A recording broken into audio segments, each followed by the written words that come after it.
All right, let's jump into this first story. We got this from the Wall Street Journal.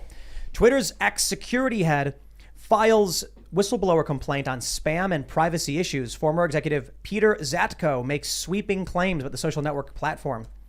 The complaint, which was submitted to the Securities and Exchange Commission last month and became public Tuesday, was made by Peter Zatko, also known as Mudge, she's a hacker, who was fired earlier this year.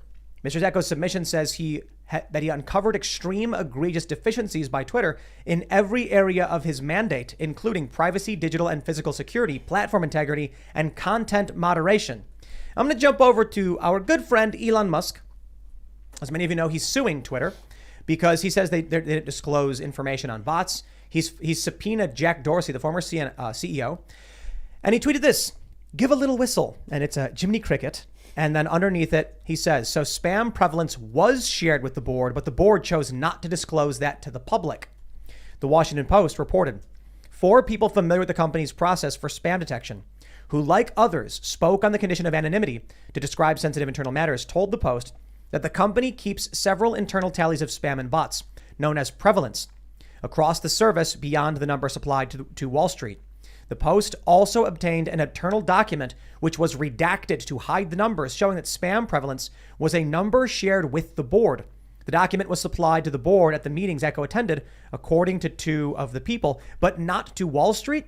So does that include the shareholders? How's this going to work? The big revelation here is that this dude said he believes foreign intelligence service agents or individuals could be at Twitter, and they're not doing anything about it. That to me is probably the biggest red flag.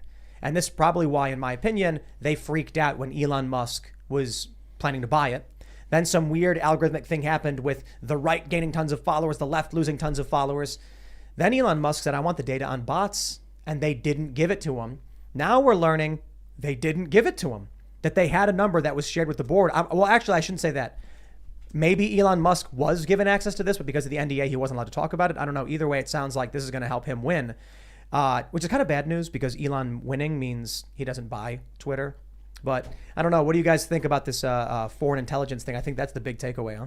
Man, I'm one of the biggest Elon Musk fans, and I don't really care if that gets me in trouble these days. You're talking about a modern day Iron Man. You know, I was in Ukraine not that long ago. This guy's giving away some communication devices that totally changed and altered the way that country stayed independent. You know, there's a guy who it seems like is putting his money where his passion is. You know, he puts everything out there, and I was very excited to have maybe one platform I could put my money towards that actually cared about pushing out the truth, cared about putting every person's perspective out there and not moderating, not censoring, not blocking people's opinions. I've been on social for 10 plus years, starting my company off Facebook and Instagram advertising. In November of this last year, right before Black Friday, Cyber Monday, Facebook, in its infinite wisdom, decided that I needed to be banned. My company needed to be banned. So I had... Well, I mean, look at that hat, dude. Absolutely. That's a dangerous hat. And actually, you know, when we broke down the violations, right? You know, they couldn't really get me on anything except for my brother posted 6 years ago about a partnership we had with Jeep.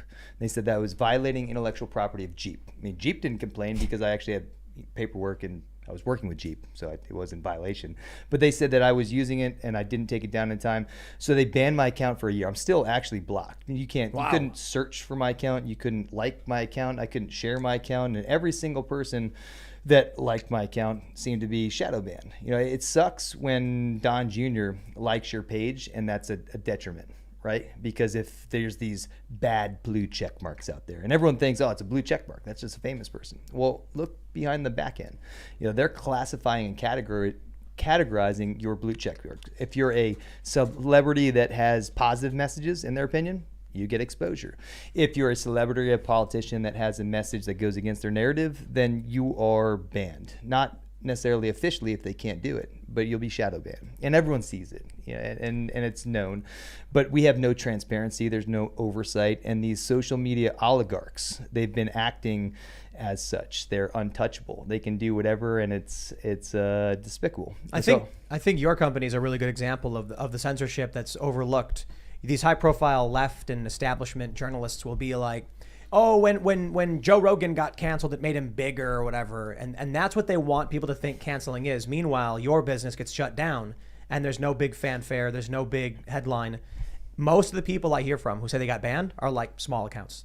Oh yeah, no, and we're talking about millions of followers, and we're talking about millions of dollars for a relatively small business, right? I started my garage, and now we have large accounts. I have Bass Pro, I have Cabela's, I have 5-6 retail stores that are very highly frequented in Charleston and Savannah and Delray, and people come from all over to our store to experience it, and that gives us a sense of you could try to shut me down, but I'm not going away. I'll find a new platform, and I was really excited about Twitter being that new platform because I don't even have an account. You were asking me earlier, what's my Twitter account? I don't think I have one because I'm kind of over social. If I could pull all of my marketing dollars, I would. Right now, they don't seem to care. If I'm spending well over $1 million a year with Facebook and they cancel my account rep because of a false narrative, just because you don't like my opinions. And of all of the groups that are like me, I'm probably the least noisy, the least in your face, but I do appreciate the Second Amendment, the First Amendment. And I got banned from writing the First Amendment on a t-shirt, and it was told to me that was against Facebook's policies. And First Amendment, the rights that shall not be infringed. Can't have people learning about that. But I pushed it out in an email to our 1 million plus, active email accounts, and we will sell a ton of shirts, and I will get a way around it. It's just very sad that I can't promote First Amendment, Second Amendment, because you take those away, and there's no stopping a government.